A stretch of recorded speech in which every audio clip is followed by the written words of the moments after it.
তো আমরা যখন আমাদের সার্টিফিকেট নিয়ে ওইখানে গেলাম, ওইখানে যেয়ে দেখি যে অনুমতির অনেক আয়ার মহোদয় ওইখানে উপস্থিত ছিলেন।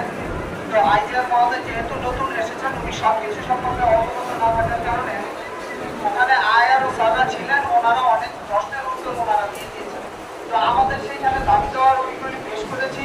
আমাদের আইজিআর মহোদয় অলরেডি তার করণীয় বা সে করেছে আমাদের জন্য অনেকটুকু কাজ, আর যতটুকু কাজ করা দরকার আমাদের স্থায়ী করার লক্ষ্যে সেই কাজগুলো উনি এগিয়ে রেখেছেন। তো সেই আলোকে উনি যে যত পর্যন্ত এগিয়ে রেখেছেন ওটার একটা কপি আমাদেরকে দিয়েছে। স্যার আমাদের বলেছে যে আপনারা এই কাগজটা নিয়ে যান, এই কাগজের ভিতরে আপনাদের ব্যাপারে সম্পূর্ণ সুপারিশ এবং আপনাদের স্থায়ীকরণের ব্যাপারে লেখা আছে।